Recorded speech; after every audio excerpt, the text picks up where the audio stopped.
এই দিকে জমে থাকা ফ্রিজের জল আবার জমেছে ফ্রিজের মধ্যে। তো আমি সবটাই জল এখন বের করে নেব। এখন ডেঙ্গির সময় চলছে, বারে বারে সার্ভে করতে আসছে বাড়িতে আর বলছে ফ্রিজে জমে থাকা জল যেন 10 দিন বা 15 দিন পর পরই জমানো হয়। তো এই দেখুন আমার 1 সপ্তাহ হলো ফ্রিজের জল আবার জমে গেছে। তো এই জলগুলো বের করে আমি ফেলে দেব। তার জন্য একটা শুকনো ছোট ছেঁড়া গামছা নিয়ে নিচ্ছি। আমি এই গামছাতে জল ধরে তারপরে জলগুলো ফেলি, কারণ আমার ফ্রিজ বলতে তো কোনো অপশান থাকে না, আর অনেকের জলের বাক্সটা বাইরে থাকে আর আমার বাইরে নেই, ফ্রিজের মধ্যে ফ্রিজের লেভেলে আছে, তাই একটু বের করতে কষ্ট হচ্ছে। তো এইভাবেই আমি বের করে নিই জলগুলো সব। এই দেখুন জল বের করেছি। আর এদিকে বসিয়েছি হচ্ছে রান্না। তো রান্না বসিয়ে আমি গিয়েছিলাম একটু দোকানে, দুই দিকে, একদিকে ভাত একদিকে তরকারি বসিয়ে গ্যাস চলছিলই, আর পাশেই দোকান আছে, দোকানে গিয়েছিলাম। তো আমি ওই নিয়ে আসলাম, মাথায় সুপার ভাসমালের শুকনো পাতাটা নিয়ে আসলাম দেওয়ার জন্য। আর তারপরেই ফ্রিজ পরিষ্কার করছি আমি। ফ্রিজে বলতে ভেতরটা আজকে পরিষ্কার করব না, শুধু ফ্রিজে যে জমে থাকা জলটা আছে সেটা একদম পরিপূর্ণ হয়ে গেছে, টইটম্বুর হয়ে গেছে। আর 2-1 দিন গেলেই হয়তো জল উপচে পড়তো। তো তাই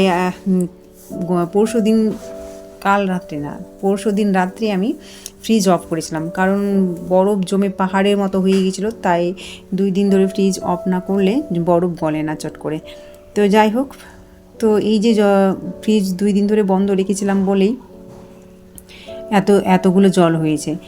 আর ফ্রিজে সেই রকম তেমন কিছু ছিলও না সবজি, আর যখন সবজি একটু কম থাকে তখনই ফ্রিজ বন্ধ করে আমি পরিষ্কার করি। তো আমার রান্নাও হয়ে গেছে আর ফ্রিজে জমে থাকা জলও পরিষ্কার করা হয়ে গেছে। তারপর আমি এখন একটু বেরোবো শপিংয়ে যাব, এই কারণে যে সৌভিকের একটা ব্যাগ কিনবো, স্কুল ব্যাগ। ওর ব্যাগ ছিঁড়ে গেছে যদিও অল্প একটু। তো গত মাসে তো মিঠি নিয়েছিলাম, গত মাসে না তার আগে মাসে মিঠি নিয়েছিলাম, এই মাসে সৌভিকের নেব।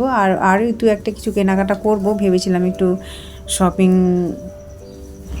কুর্তিগুলোও নিব ভাবছিলাম কুর্তির দোকানে। তো দেখি সম্ভবত যাওয়া গেলে যাবো। আপনাদের অনেক অনেক অভিনন্দন এবং স্বাগত। তো আবার একটা নতুন ব্লগ আমি শুরু করছি। এখন বাজে হচ্ছে 11:20। তো রান্না বান্না কমপ্লিট হয়ে গেছে, ঘরে সব কাজও হয়ে গেছে, মিঠিকে স্কুল পাঠানো হয়ে গেছে। আর এখন আমি রেডি হয়েছি, একটু ওই মার্কেটে যাব কিছু শপিং করতে। কিছু শপিং করতে বলতে ছেলের স্কুলের ব্যাগটা ছিঁড়ে গেছে, তো একটা শ্রীলেদার্স কোম্পানির একটা ব্যাগ নিব, আর কিছু কেনাকাটা আছে। তো দেখতে থাকুন, চলুন দেখবেন সাথে। আর তার সাথে এই জানলাটা আমি লাগিয়ে যাই এই কারণে, যদি বৃষ্টি চলে আসে তো আমার আলমারিটা ভেঙে যাবে।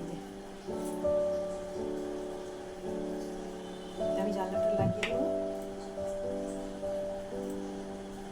এই জায়গাটা বসতে খুব ভালো লাগে, চেয়ারে বসে যে সুন্দর প্রকৃতির হাওয়া আসে গাছপালা থেকে, মনটা ভরে যায়। বাইরে তো যেতে যাই না, কোনো কাজ বিশেষে যাই, যেমন মেয়েকে স্কুলে নিতে টিউশন নিতে বাজার এইসব করতে একটু বাইরে বেরোয় না, তো আমি সবসময় ঘরের মধ্যেই থাকি, ঘরের মধ্যে থাকতে ভালোবাসি।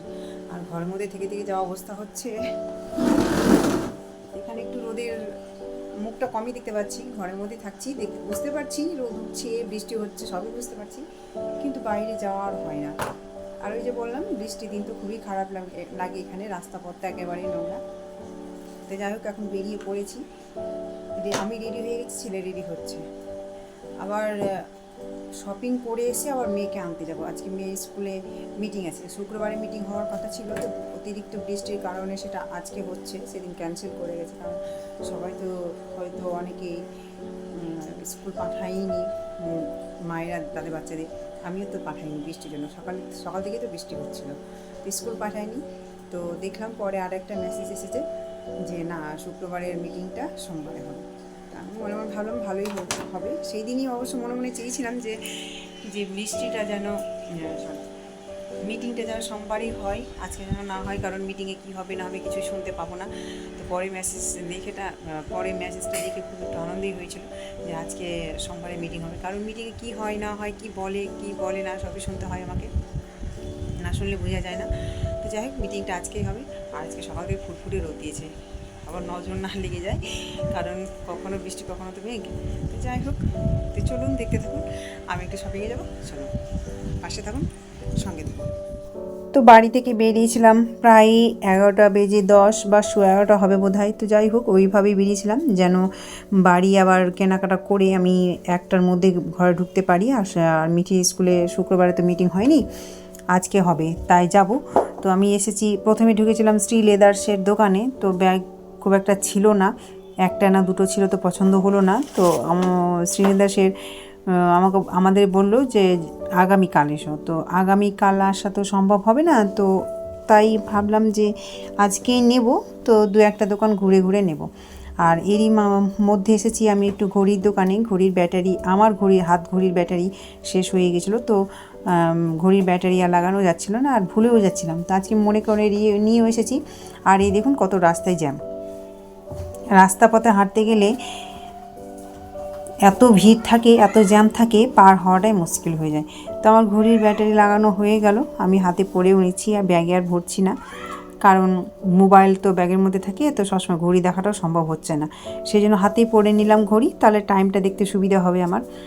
আর আমি তো সারাদিন ঘড়ির সাথেই কাজ করি, ঘড়ির সঙ্গে সঙ্গে ঘড়ি যেমন যেমন চলে তেমন তেমন আমি কাজ করি। তো আমার ঘড়ির ব্যাটারি লাগানো হয়ে গেল।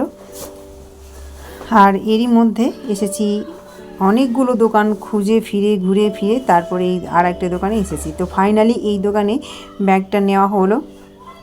এই যে ব্যাগ, এই সেই ব্যাগ। তো কাগজপত্র সব দিচ্ছে, 1 বছরের ওয়ারেন্টি, সেই জন্য। এখন আসলাম মিঠির স্কুল থেকে, সব কিছু কেনাকাটা করে আমি ওই দিকে চলে গেছিলাম মিঠিকে আনতে। মিটিং ছিল রাস্তাতেই, তো 1:10 বেজে গেছিলো। তো এখনই সবে আসলাম, আর এসে দিচ্ছে লাইন নেই, আর প্রচুর গরম। মিঠিকে নিয়ে আসলাম মিঠি স্কুলে, যে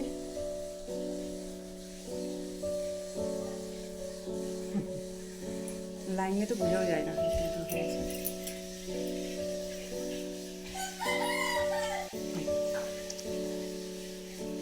যাই, যেগুলো কিনেছি ওগুলো পরে দেখাচ্ছি। এখন ড্রেসটা চেঞ্জ করবো, দিয়ে খাবো, তারপর দেখাবো। তো চলুন পাশে থাকুন। এই যে সবে ঢুকলাম, আর এত গরম, আর লাইন নেই। আর এই যে ঘর অন্ধকার হয়ে আছে, বুঝতেই পারছেন। আর অনেক কিছু কিনেছি, অনেক কিছু বলতে হ্যাঁ কিনেছি অনেকটাই। তো আর যাই, ড্রেস চেঞ্জ করবো, হাত মুখ ধুবো, পা হাত ধুয়ে ঢুকলাম ঘরে, যদিও কাদা ছিল পায়ে, তো পা ধুয়ে ঢুকলাম। তো ড্রেসটা চেঞ্জ করে আবার হাত মুখ পা হাত ধুবো, দিয়ে খাবো, তারপরে আসছি আবার আপনাদের সামনে, আপনার পাশে থাকবো। কী কী শপিং করে নিয়ে আসলাম দেখুন, বাজারে কি কি কিনতে গেলাম আর কি কি কিনে নিয়ে আসলাম। এই যে আমার মেয়ে তো খুলতেই বসে গেছে।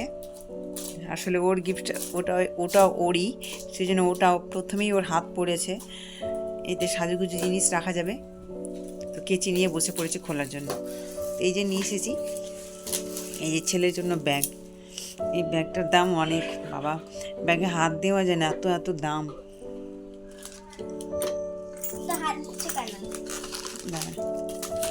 এটা একটু নিলাম ঠাকুরের কাছে, সব ছোটোখাটো জিনিস রাখার জন্য এটা নিলাম। আর ব্যাগ নিয়েছিলাম, তো ওই জন্য একটা স্লিপ দিয়েছে, 1 বছরের ওয়ারেন্টি কার্ড। এটার মধ্যে আছে, এই যে দেখ, আর খুললাম না, এই যে ওয়ারেন্টি কার্ড দিয়েছে, 1 বছরের মধ্যে চেন বা সেলাই কেটে গেলে এটা ফেরত পাওয়া যাবে। আর এটা ঠাকুরের কাছে রাখার জন্য নিলাম, ঠাকুরের জিনিসপত্র রাখার জন্য। এই যে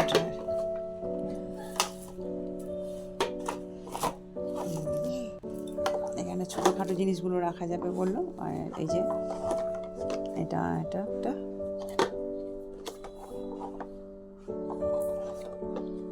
এই যে একটা, এই যে একটা ড্রয়ার, আর এই যে হচ্ছে একটা ড্রয়ার, 3টে ড্রয়ার আছে। এটা একটা নিলাম, আর একটা নিয়েছি। এই যে বললাম না, শপিংয়ে গিয়ে কুর্তি বা ওড়না নেওয়ার কথা ছিল, তো নেওয়ার হলো না। আমি বললাম কী নিতে গিয়ে কী নিলাম। আসলে নেওয়ার ইচ্ছে ছিল ব্যাগ, এই ব্যাগ, আর আমার কিছু, তো আমার জিনিস তো কিছু কেনা হলো না, আর টাইমও ছিল না। আসলে 1টা থেকে মিটিং ছিল মেয়ের স্কুলে, ওই জন্য কেনাকাটা আর করা হলো না। তো যা নিয়েছি তাড়াতাড়ি করে নিয়ে দৌড়ে দৌড়ে পালিয়ে এসেছি। এটা হয়ে গেছে। এই যে একটা কলমদানি, কফি কাপ তো আছে, এই যে একটা। পেনগুলো ছড়িয়ে ছিটিয়ে পড়ে থাকে, এটাতে ফিক্সড থাকবে। 3 থাক আছে, 3 জায়গাতে কিছু কিছু রাখা যাবে, পেন রাখা যাবে আর আদার্স কিছুও রাখা যাবে।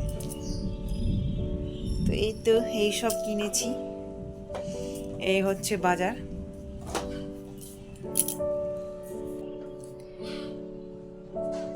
তো শপিংয়ে গিয়ে নিতে গিয়ে নিয়ে বসলাম, এই হচ্ছে আমার শপিং। তো ব্লগটা আমি এখানে শেষ করছি। আপনারা ভালো থাকবেন, সুস্থ থাকবেন। আর এই ব্লগটা যদি ভালো লেগে থাকে একটা লাইক, কমেন্ট, শেয়ার, ফলোয়ার এবং সাবস্ক্রাইব করবেন প্লিজ। তো আজকের মতো এখানেই। তো টাটা, আবার আগামীকাল একটা নতুন ব্লগ নিয়ে আসবো। Tata, Goodbye.